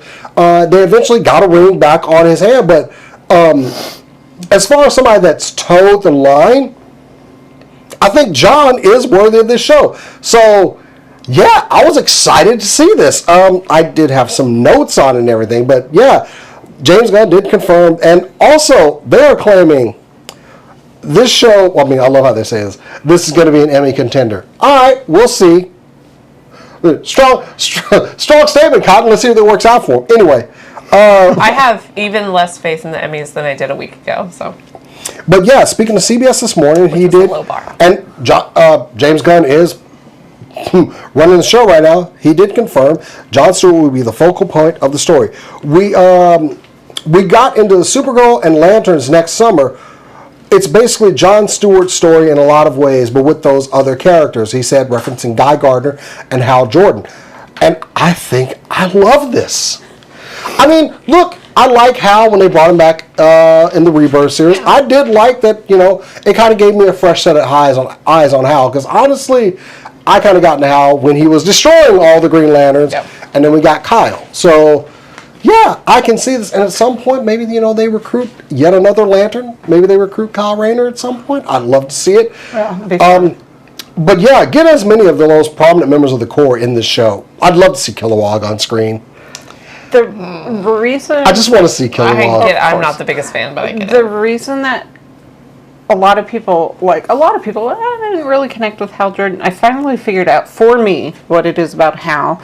I only understand him in terms of either who he's around or what's happening in the world that he's in. I don't really relate to on a strict personal journey. I do like other iterations that they did. Like the Green Lantern First Flight animated movie was a great telling for Hal Jordan.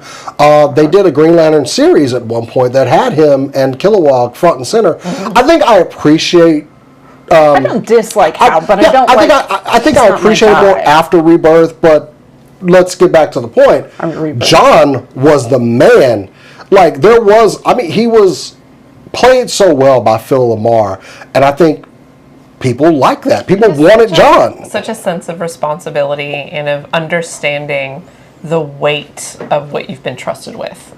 That's what I loved about Jon Stewart in that I think show. he's just more relevant to me, Yeah. for any set of circumstance. I'm I understand this guy to some extent in what is happening with him. And it doesn't hurt. You got Phil Lamar It's doing that Phil Jon Lamar, Stewart voice. yeah. Jon Stewart sounded so Sexy. cool and calm and just He's just a character. He made the Green Lantern a person to me. so and that actually puts the Aaron Pierre.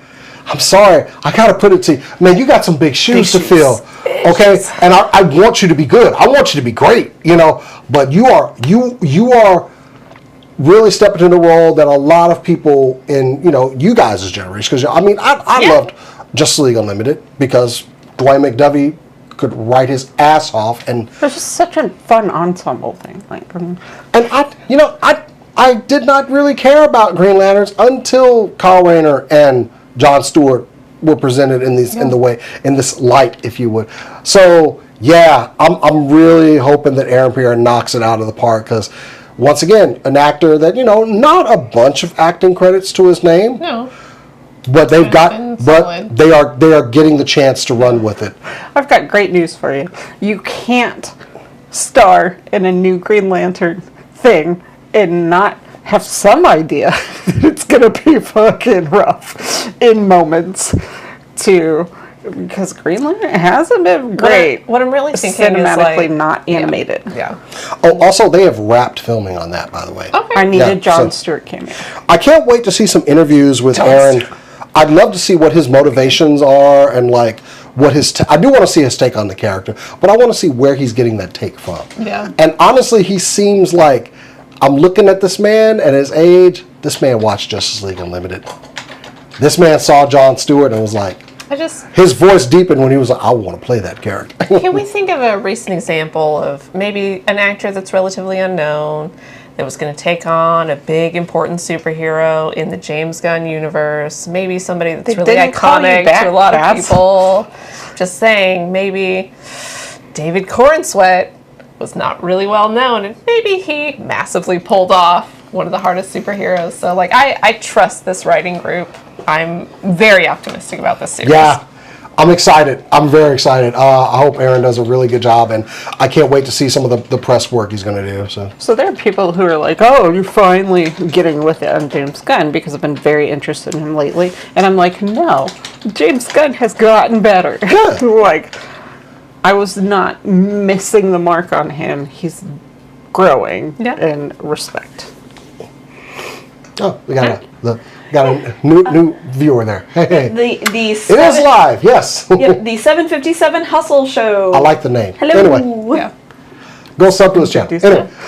Anyway, yeah, so Lanterns, Jon Stewart focused. I'm all for it. I'm down. Yeah. Especially Jon Stewart's. I kind of figured y'all would be down for this when I saw this story. Heard the most, but he's also mine. Yeah. Cool. All right, heard the most. What you got? In 1999, I was the born. Blair Witch Project kind of introduced guerrilla marketing for movies. And kind of ruined my ability to watch them in theaters. It did. This is the first time I've really questioned if this was guerrilla marketing or if this was two nutcases being weird. So Alison Brie and Dave Franco are the stars of the new movie together. This is a picture of them at Wendy's. They look like they're having a sharing a fry. I want people to know, like, this isn't a video, this is a picture. They just sit there like this. The video is For available. it's absolutely available. They just sit there for several seconds. They were also seen in public, her clipping his toenails. What? I can't tell if this is guerrilla marketing or if they're just nut jobs. I would believe Alison Brie, either one. I would believe it of Dave Franco, either one. They are in a new movie called Together that releases July 30th. Has the potential to be the defining body horror movie of a generation. That's a couple that's trying to understand each other better, getting connected physically, seeming to merge with each other. The trailers have been some of the most horrifying things I've seen in the last year. I'm really excited for this movie, but I legitimately cannot tell if they're just bonkers or if this is some kind of marketing campaign. Probably important to mention. They're married They're married to each other. in real life, which is I feel like it's a little bit of both. it makes it harder to know whether it's marketing. These are little just column B. two weird freaks. I've thought about this a lot, and Dave Franco, of course, I believe would do anything, but I don't think I've seen Alison Brie accidentally ever. So I think they're fucking with the toenails is too Yeah, weird. toenails. Yeah, that's It's specific to Her gross clipping body his toenails stuff. in a park. It's gross body codependent. Yeah. Bringing your dirty laundry, like I have to believe. Yeah, that like the Wendy's thing they're just weird. They're just weird. But like the toenails. And going outside to do it. Yeah. Going out doing all of this in public? Yeah. On purpose? There's also Sober? a picture of them in front of a billboard. Her biting his lip, I think. I couldn't remember which side of it was. I think it's the other way around. I think, but it's like a mirror. Yeah, of the poster where their lips get stuck together, which. No. And like one of the bit that it had the other like pull out, so it wasn't. But it I'm gonna looks see this uncomfortable. movie as soon as I can, if not opening night. Like I've been waiting for this. This is crazy body horror. I don't think I've seen this kind of shit since The Thing. Like, damn. Smile too. Last time we went Smile. to see a movie that was like related to our weird autophobia body stuff, you had to stay in the kitchen while I finished the dishes.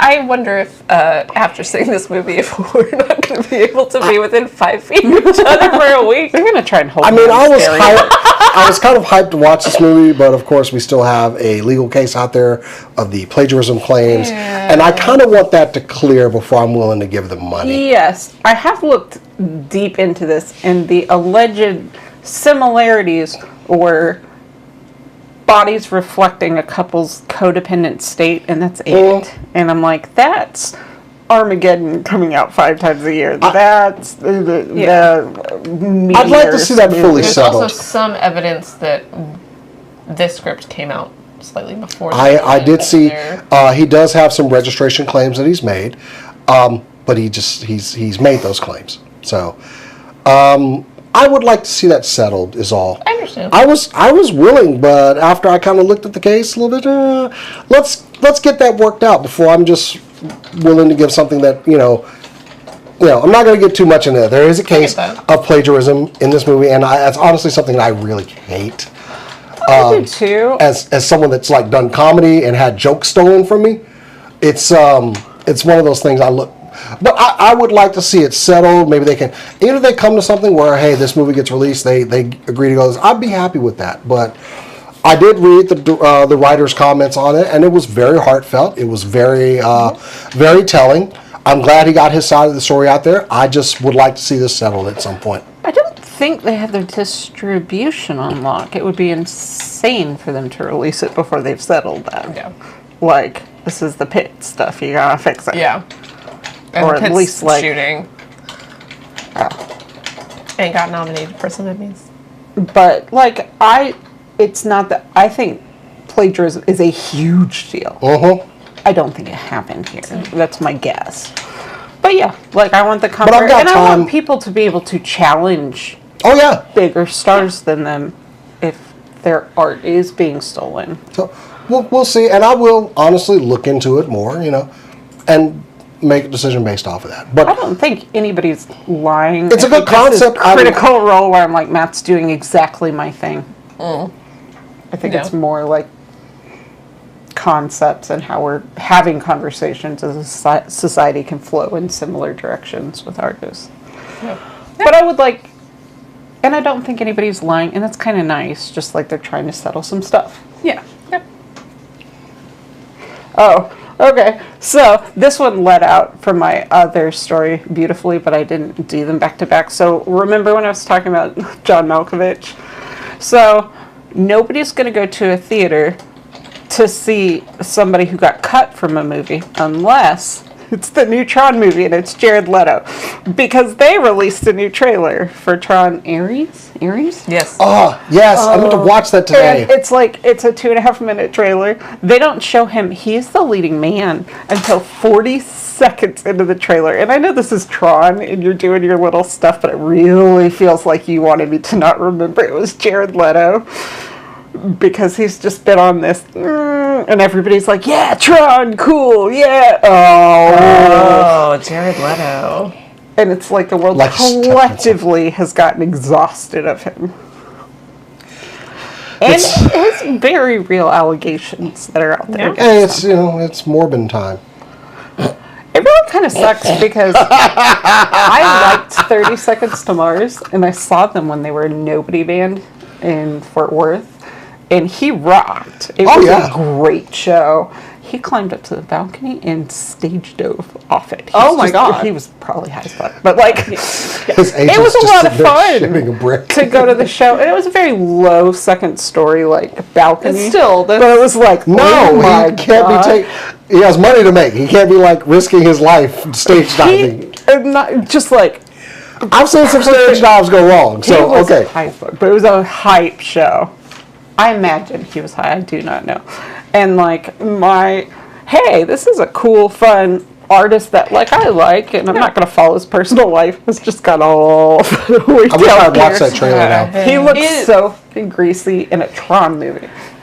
I did see the trailer. Like, when was it released? I may have seen it I like think it was today. Oh, I didn't see that one. Then I saw a different one. It wasn't the teaser. It was the long form. There's been a lot of trailers over the past few days that came out. I saw the teaser when it came out, and I was not impressed. But I also, I haven't seen. I'm gonna make a confession, a nerd confession right here. I've never seen Tron. I'm not a big Tron fan. I've always wanted to. Our good friend Darren will be heartbroken. I know, and I'm so sorry. He's Darren. such a huge Tron fan. So sorry, Darren. I helped my ex make his little boys Tron costumes with light up close. That's I played the Tron level in Kingdom Hearts, and it's one of my favorites. Does that count? Filthy casual. Yeah. I know. Anyways, Save scumming the whole time. Tron is a Disney princess? no, Tron's owned by the Disney Corporation, which means that they could put it in the game. And I did get to ride the cool light cycle, and that was fun. Lovely. Anyway, I will go back and watch the trailer now. the teaser led me to believe that they've escaped the confines of the computer, and that feels I did see that. That feels less interesting to me. Isn't that kind of the whole point of Tron? Yeah. I mean, that's what they were trying to get out, but they actually got out, it looks like, in this movie. Which also... Oh, good. They're out of the Matrix. They're going to go wander around the cities. Like, what? I mean, they did Jumanji both the ways. Yeah. I'm excited about it. I will watch the full one, but yeah, the teaser had me hooked, like you said. So. Oh, it didn't have me hooked. Oh, it didn't. I was not as impressed, but I also don't have a lot of context for it. I also couldn't see a lot of the teaser because it was dark. Here's the thing about Tron is like I'm not a huge like into the universe person, but the aesthetic is like iconic. It is neon lights on a minimalist background. It's so clean. Sorry, Doc. Nobody's saying makes good music. I'm not going to argue with you. No, What? Who are you arguing with? No. Like I'm thinking. Doc said nobody's saying makes good music, and Does that have to make a good story? A lot of really good musicians are neurodivergent or insane, and that's fine. Remember when Kyle used to write guitar I see the music? comment. It was really good. Like, it's fair. It's fair. Here's the thing with Tron. Like, Tron is so tied. Ooh. Sorry. Kyle, quit interrupting me. it's not. It's the other dude. So- Neutron equals Adam Sandler's Pixels. No. How dare you? First of all, I've never been so angry walking out of a movie. I ranted about that movie to my friends. So We were just standing there for 15 minutes. Back when we did early screenings, I went to go see Pixels. Pixels? And they were not happy with me after the movie. You talk shit about it? Actively. That's probably why I don't get invited to a lot of movies, because they wanted like me to write down what I thought of the movie, and I was like, I'll tell you what I thought, because I was so upset. I hated that movie. Dog shit, start to finish. I got very smug about the fact that I did not want to go see that. And I was like, nobody thought it just started a fight in the chat, and it's really funny to me. This is great. Fight. How dare you compare Jeff Bridges to Pixels? Oh, see, this is the kind of discourse that we want in our chat. No, I have a very real, very interesting point to make about Tron. Yes, I'm hearing. Okay. I'm hearing you. You guys are don't gonna hear a hate lot. this. Yeah. It's from a really important time in wireframing technology. Okay. In the 80s, when we accidentally I knew made we all were gonna these get this. cinematic discoveries about how to do animation accidentally. I knew. You love this science shit. Wireframing is a scientific invention. Integral to movie making, yeah. Accidentally Yeah. weaponized for animation. Tron is endemic of that. It is a very direct reference to it. I don't think you can just like explode it out somewhere. Honestly, I enjoy these moments because this is where Cat shines, because it's cinematic history, and it's like the real like the brain behind like how shit is done comes out. I love these discovered moments. it accidentally. It's very important how they model CGI these days, and they made it accidentally when they were trying to figure out how to diagram like spaceships. And they were like, oh, this is so cheap and easy, we could do it for weather reports. And then you get like Miami Vice as an aesthetic, and then boom, bam. Like, I think Tron matters to be during that time period. But I don't know, because I'm the only one here who knew anything about it. These are the moments I live for. I just tie them. I got you. I'm a full film nerd. And I rejected it for a long time, and I'm proud of it now. No, please embrace it. These are the moments I love. Anyway, let's back to Tron. Scrubs references coming out. Oh, God. Scrubs, the new series started shooting, I believe, this week. Everyone. Posted something. Please stop making her fight with you in the chat. Because Cass will. I've seen Zach Braff get kind of sad for the last 10 years. She just came off some vicious ribbing on Instagram over a freaking reel she made. So everyone's she's willing to fight battles on the internet. Trust me. Me? Everyone's you. No, because the entire internet called me a dumb bitch Yeah. for making a joke about I toilets. made like God 200 forbid of women those be funny comments. on this planet. You just didn't notice. Dumb bitch, dumb bitch, dumb bitch, like over and over again. We're having a lot of fun, but we got to get through it. I wanted to see what all the hype It better was with not be trolling. disappointing. I'm gonna lose my fucking mind if What's the new gonna be Scrubs, if I the do new like Scrubs the- series sucks. I'm gonna lose my mind. It's gonna suck. No. It's gonna be disappointing. I'm still gonna watch it. Like, yeah.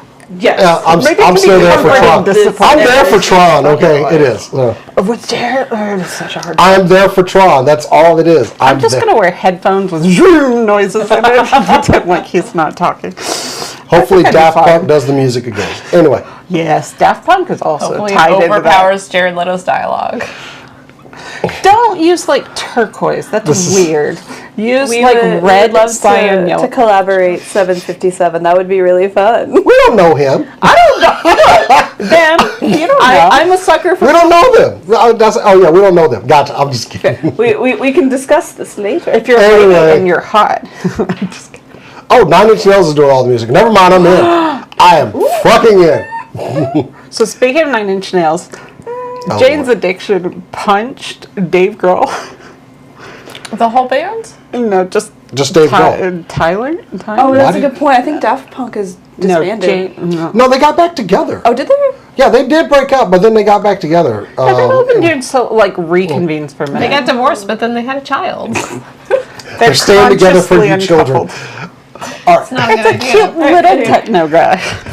All right, Cora, get out of the chat. Sorry. You got a story. What are you guys talking about? You're gonna get the three of us in the chat Wrap this shit. while Cora does her story here. Okay. Let's go fight with the chat here. Hi. So I don't know how many people on the show have watched Full Metal Alchemist. that aren't me and I watched possibly until Jason. the girl became The dog. a nice other girl. Cool. Excellent. Well, the creator for Full Metal Alchemist is coming out with a new action manga. Actually, not an action manga, a new action anime by the name of Daemons of the Shadowlands. So we have a video here. I'm going to cut to that real quick while I talk. Oh, okay. This is just a little teaser to announce that it's coming out. We don't have a lot of information on it just yet. We know that it will stream to Crunchyroll. It has no release date yet. But we do have some of the team that's working on it. The composer is going to be Kenichiro Suehiro, who did like Fire Force and Golden Kamuy. The character designer is going to be Nobuhiro Arai, who was the character designer on Bungo Stray Dogs. The script overseer is going to be Noboru Takagi. Sorry, I didn't practice before coming on here. Who also did script for Golden Kamuy. And the director is going to be Masahiro Ando, who directed the original FMA. Oh shit! I'm here. I already like her work, so I'm here for this.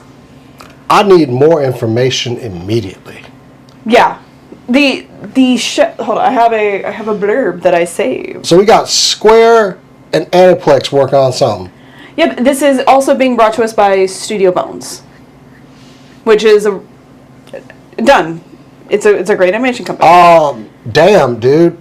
All right, so the blurb I have is in a remote mountain village under the watchful eyes of two stone guardians. The young Yuru contently lives off the land while staying close to the only family he has left, Asa, his precious twin sister. Asa, meanwhile, carries out a mysterious duty on behalf of the village while locked in a cage. Why is she prisoner? What other secrets does Yuru's otherwise idealistic home hide? That's what we got. I'm here for it. Yeah. It doesn't take much for me to get into. I'm always a slut for animation. That animation looks really good. I'm already a sucker for anything by Arakawa. She's just a really good storyteller. Yeah. I really FMA was my whole personality for a really long time. It was only you. Nobody else did that. Yeah, I always wanted the little pocket watch because that was when they first came out with it. I read her manga Silver Spoons, which is essentially like a little what's the game called? Harvest Moon inspired kind of little cutesy chill time. Yeah. And now this is back to some action-packed stuff, and I'm here for it. Yeah.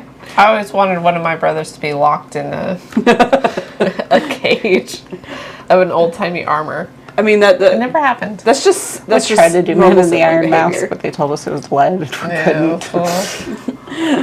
You know, I was rolling my eyes at like a gotcha advertisement for something earlier today, and then I was like, you know what?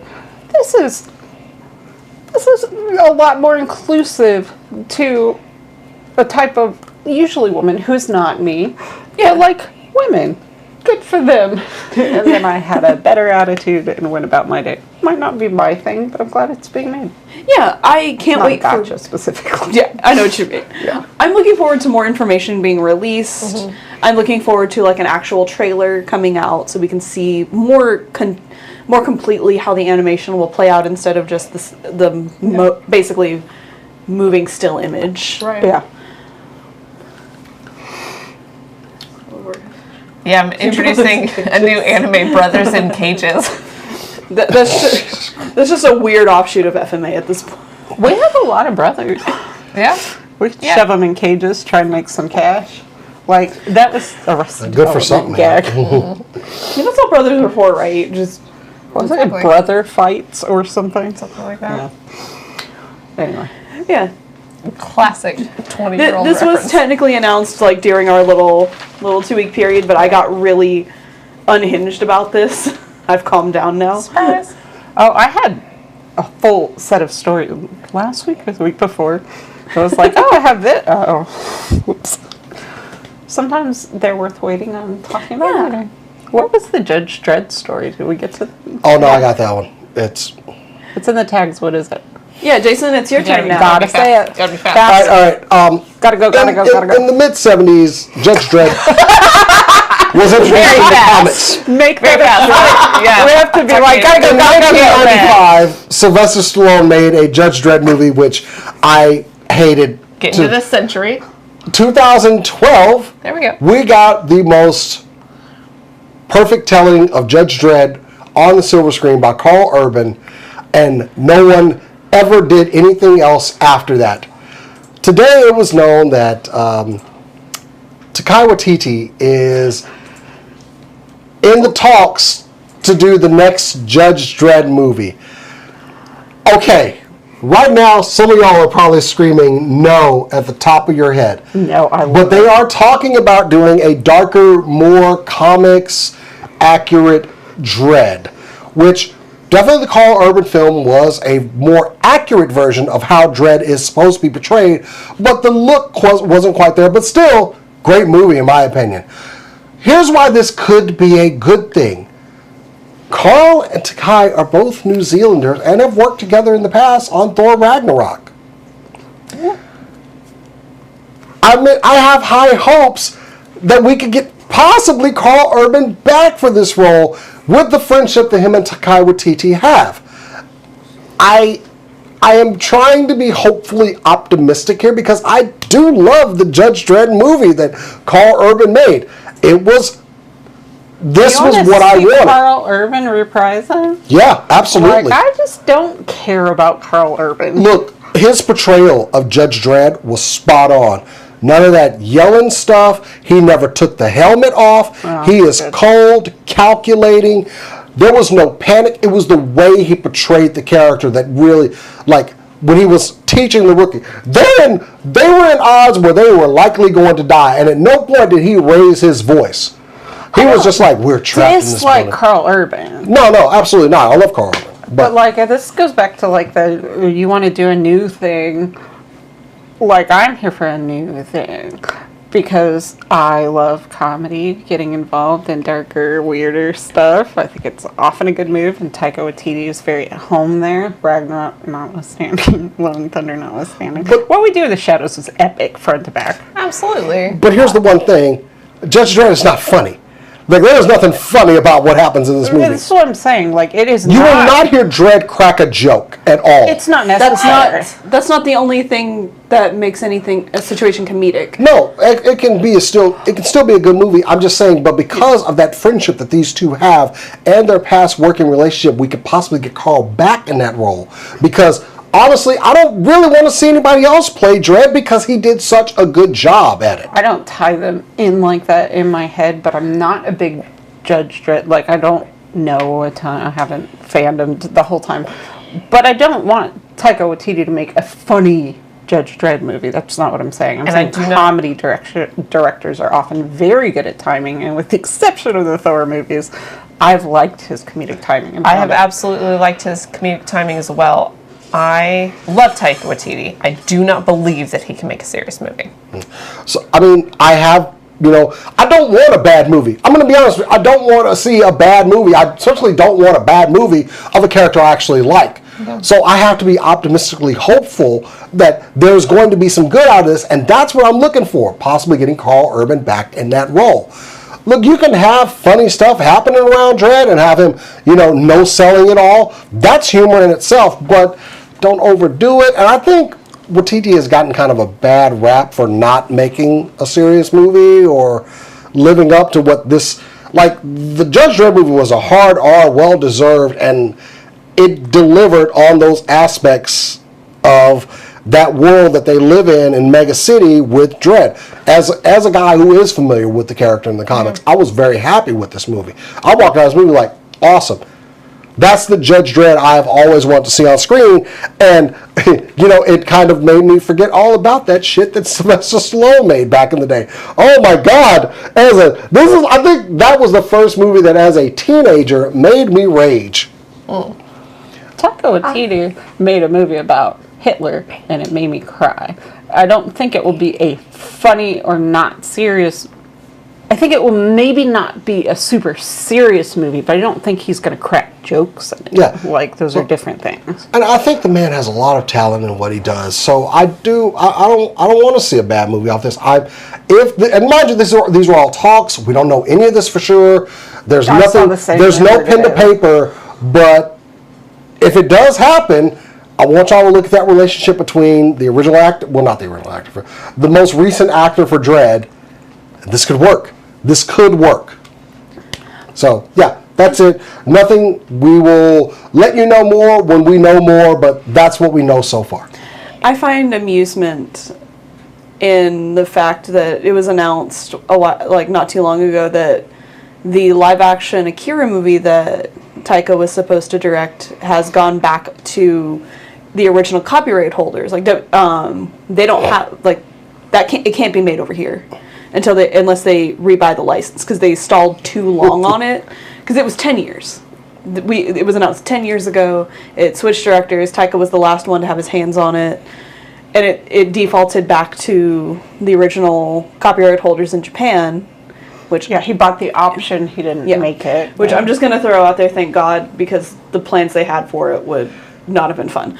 I appreciate that Doc is like completely against me in the chat on this Oh one. yeah. Yeah. I will say, Taika. Trace that IP. What does he say? Oh, we know exactly Doc who's is our our brother, right? A different one of our Oh, okay. A thing that Taika said at one point is that the way that he writes is he writes a draft of the script, he puts it in a drawer, and then he waits years. And then comes back, reads it, throws it away, and writes a new draft. That is not conducive to how a lot of writers are expected to behave. And it makes sense that Akira went back. Yeah, and because he didn't have time to do that. And I'm not convinced that he would have time to do Dredd in that manner. yeah, It works a lot better for indie movies that nobody gives a shit about until you actually sell the script, right? yeah, And I'm convinced that's what went wrong with Thor. probably. He hated Thor. He also hated He Thor, wanted to and that make doesn't help. everything he wanted to make for the rest of his life. Yeah. So he made Thor. And then they offered him A bunch of millions. and then, bunch of millions. And then he made it. And I don't like either of them. And that's not a popular opinion, but I do like the rest of what I've seen from him. And Black for the Wilder people. I do like him as a director. I do. The ship. Well, we love that ship. Our flag means stuff. I think he's trying not to largely do a written, but different. Stop looking at my thing. Stop it. Pervert. Is it hard? Yes. Okay, cool. God. Good to know. I think he's trying to do a different thing. I don't think he's doing a thing Yeah. we've seen from him. That's my guess. I mean, like I said, we're still waiting to hear, but that's the rumor going around. I'm excited to get into these storylines. I don't know. Yeah. I know very little. Yeah. Saw it once. Yeah. I'm good. Go ahead. Okay. Doc, you have any more things to say? I have a quick one if no one else does. Oh, Alright, so the Primetime Emmys are not known for being very friendly to anime or animation in general, unless it's just the same animation over and over again, looking at Simpsons, Bob's Burgers, Family Guy, things like that. But anime has never been there. There's been some that have been inspired by anime, like Blue Eyed Samurai and Love, Death and Robots, The Arcane, but anime has never been there until this year. This year we have our very first anime nomination for the Primetime Emmys Awards, and that's Lazarus. Really? ooh. Yes. Dope. Lazarus is in the category of Outstanding Original Main Title Theme. It's not even in the animation category, which is just really exciting for me. That's just really fun. Yeah. The opening theme song for Lazarus was written and performed by Kamasi Washington, who is an American jazz musician. And it's really good. It sets the tone perfectly for the show. And it's very fun that it's here, but I don't think it's going to win, which is unfortunate because I really like this theme, but it is going up against names. So the competition that it is going against is Department Q, Ooh. The Residents, The White Lotus, Your Friends and Neighbors, and Dune Prophecy. Your Friends and Your Neighbors Friends had and the fucking most Neighbors? garbage. You know, AI sometimes horse seen. shit. sometimes it's just happy to be nominated, you know? Yeah, no, I'm just really excited that it's nominated. It's being nominated because it does play on Adult Swim, so it does play on American television. Everyone thought that Solo Leveling was going to be the first anime nominated, and I'm not gonna lie, I'm glad it's not. No hate to Solo Leveling, but I just don't care. And props to you. You've been on the Lazarus train for like a minute. I have. I love. You've been talking about it. I Much love like Watanabe. a lot of Christians. I love Watanabe. I love Cowboy came Bebop. I got really excited when we got this, and it had the music in the show is still done by the same person that did the music for Cowboy Bebop. So it doesn't feel like a carbon copy. Yeah. It feels like it's the very much same creative team, just a different story, and that's what was important. Yeah. And I highly encourage everyone after the show is over to go check out the Lazarus theme song. It's very fun. Yeah. The visuals are also still within Watanabe's style, so it's very like color blocky and very interesting. Also, watch Blue-Eyed Samurai because I need a film person to talk about what they're doing with the animation Yes. and VA over there. It's interesting and it's advanced. It's doing a pretty new thing. I liked it a lot. I'm back in the gym, so I need stuff to watch while I curse Blue-Eyed myself. Samurai's good. Interview with the Vampire. Yes. No, I'm still Speaking of making it through things that the Berserk. Emmys fucking snubbed. But what if he gets all excited in the gym? Is that just you? I mean, it wouldn't be the first time. They're very hot, man. Do you Very hot. Do you understand the Guardians of the Galaxy holiday special? I said in a loud tone the word motherfucker when they brought a GoBot on screen, and I think I said that louder than I thought I did because I, of course, looked around and everyone was going like, looking right at me on the rowing machine as I'm like, because I was so damn mad that James Gunn rowing machine. put a GoBot in a friggin' movie. They were made to be forgotten. Anyway, That's so not the type of excitement she was talking about. it wouldn't be the first time I've No. yelled something in the gym. I So go have ahead. 2 gym anecdotes I've been dying to tell somebody. First of all, when it's arm day, in between sets, I'm jamming to music and I'm trying to keep my motion going. I looked over and a very cute dude was just laughing at me openly in between his sets last night. I was like, fuck you. Also, I have a queen size bed and it's in a corner because I'm not an adult. And when I get up off it, you kind of have to like scoot and get off.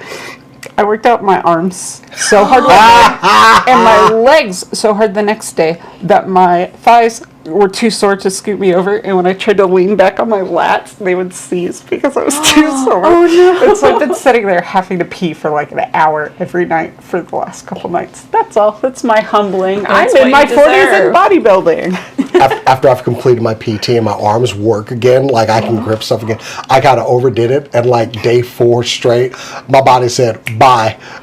Like I slept for like happened so 10 hours hard straight. to me. Why do you The think I'm last slouching? It's thing. because I worked out my pecs yesterday, and I can't sit up straight. I was propping myself on the elbow, scoot my ass, and go to the bathroom with my nightlight like a good we're trying here. woman. And it was just, they seized that. I was like, I'm just going to cry until morning. But yeah, Lazarus Games. nominated. Hell yeah. I'm sorry. The chat has homework. Your homework is to go watch Lazarus, and then when you're done with Lazarus, because the season finale has completed, you are now then to go watch Blue-Eyed Samurai. That's your order. And Discuss 300 to 500 reviews. And also check out these guns. yeah, check out these games, y'all. Everybody! I guess technically I would do We're this. having a Brat Girl Summer as a whole I show. don't know. I'm just playing. Almost. I'm just riding the bicycle I have Hell at yeah. home. I The was trying to stationary get bicycle. muscles high. Fucking do it. Cardio rove. Ugh. It's good for you. For the love of God, please take us We're a out. healthier show. Anyway, okay, that is it, guys. Thank you for joining us. You've been a very lively chat. We love having you guys here. We will be live on Saturday. Is this it? We need to. We're playing Dungeons and Dragons to this double check Saturday, something. 3 Yeah. p.m. Yes. on our channel. Please join us. We are 3 approaching p.m. Central Time. Yeah, 3 p.m. Central Time. We are approaching the end of our campaign. Oh no, if we do a session this weekend, I just need to check that everybody's good with the times being long. It's the last one, but Okay, it's going to then be we- longer, so I need Yeah. to double check some Come stuff. watch me cry. Follow us on the I'm socials lucky, all of you. at Super Cool Nerd Show, at SCNS Live, Instagram, TikTok, 7:57 DM us and we'll talk. Facebook.com/SCNS Live for times we're going to be starting the show. So yes, come watch us play our D&D stream this weekend. The Should end be of fun. my first ever DMing campaign and like a 4-year endeavor or 4, something. yeah. Yeah. It's been So wild. yeah, it's going to be awesome. I don't want Not to go. real Anyway, okay, I'm not going to get sad already. Anyway, so yeah, that's it. Make sure you follow us on all those socials. If you want to follow us personally, you can follow me at JasonX on Instagram and Blue Sky. Follow me on Instagram and Threads at The Good Cast and on Blue Sky at Moon Pie. Go look up our Instagram and then see, like, sort by popular. Now my turn. So, at Better Cat on the Instagram and Blue Sky, where I have as many as one sky thing out about Superman. You can follow me on Blue Sky and Instagram at Korodono Art. That's Koro with a K. Koro. All right, y'all. That's it. We'll see you Saturday. And as we always say around here, keep on nerding. And What? No, absolutely not. It's going to just automatically sort into season like 8 of SCNS. We're down.